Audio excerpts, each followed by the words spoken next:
हिंदू धर्म में 3 दिन चलने वाले जीवित पुत्रिका व्रत का विशेष महत्व है।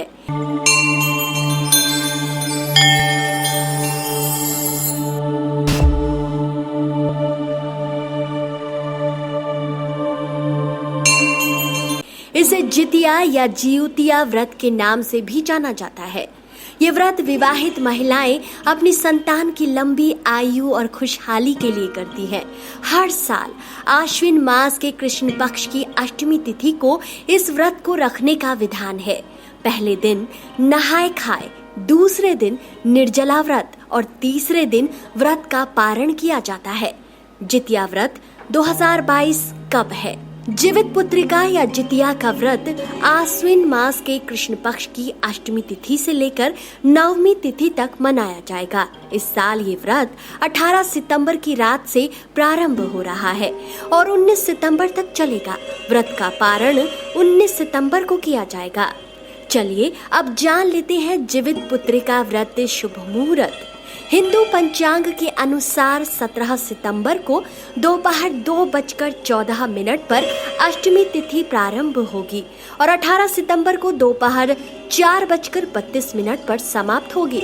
उदया तिथि के अनुसार जीवित पुत्रिका व्रत 18 सितंबर को रखा जाएगा। 19 सितंबर की सुबह 6:10 के बाद इस व्रत का पारण किया जाएगा। चलिए अब जान लेते हैं जीवित पुत्रिका व्रत की संपूर्ण पूजा विधि। सुबह स्नान करने के बाद व्रती को प्रदोष काल में गाय के गोबर से पूजा स्थल को लीप कर साफ करना होता है। इसके बाद पूजा स्थल के पास एक छोटा सा तालाब बना लें। तालाब के पास पाकड़ की डाल लाकर खड़ा कर दें। तत्पश्चात शालिवाहन राजा के पुत्र धर्मात्मा जीमुतवाहन की कुश निर्मित मूर्ति जल के पात्र में स्थापित करें। अब दीप, धूप, अक्षत, रोली और लाल और पीली रुई से इस मूर्ति को सजाएं। अब उन्हें भोग लगाएं।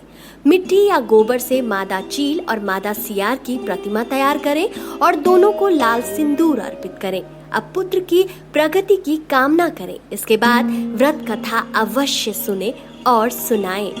कथा कुछ इस प्रकार से है। कथा अनुसार गंधर्वराज जीमुतवाहन बड़े धर्मात्मा थे। अपने युवा काल में ही उन्होंने सब राजपाट छोड़ दिया था। एक दिन वन में भ्रमण करते हुए उन्हें नाग माता मिली। वो विलाप कर रही थी। तभी जीमुतवाहन ने उनके विलाप करने का कारण पूछा तो उन्होंने बताया कि नाग वंश गरुड़ से काफी परेशान है।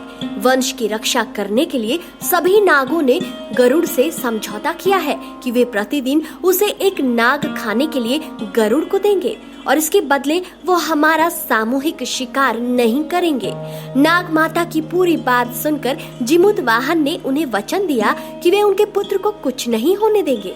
एक दिन वो स्वयं नाग माता की संतान की जगह कपड़े में लिपटकर गरुड़ के सामने शिला पर लेट गए। तभी गरुड़ ने जीमुतवाहन को अपने पंजों में दबाया और उड़ चला।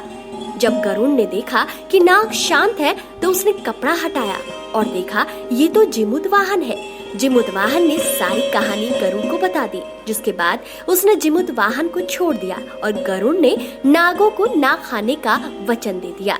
इस कथा के अलावा महाभारत से भी एक कथा जुड़ी हुई है। महाभारत के युद्ध में अपने पिता की मृत्यु के बाद अश्वत्थामा बहुत नाराज हुए और बदले की भावना में उन्होंने अभिमन्यु की पत्नी उत्तरा के गर्भ में पल रहे बच्चे को गर्भ में ही नष्ट कर दिया। जब इस बात का पता भगवान श्री कृष्ण को चला तब उन्होंने अपने सभी पुण्यों का फल उत्तरा की अजन्मी संतान को दे दिया और उन्हें फिर से जीवित कर दिया। गर्भ में मरकर पुनः जीवित होने के कारण उस बच्चे का नाम जीवित पुत्रिका पड़ा। तब से ही संतान की लंबी उम्र के लिए माएं जितिया का व्रत करती हैं। तो दोस्तों, आपको आज का ये वीडियो कैसा लगा? अपनी राय कमेंट सेक्शन में जरूर दीजिए। वीडियो अगर पसंद आया है तो इसे ज्यादा से ज्यादा शेयर कीजिए। आज के लिए इतना ही।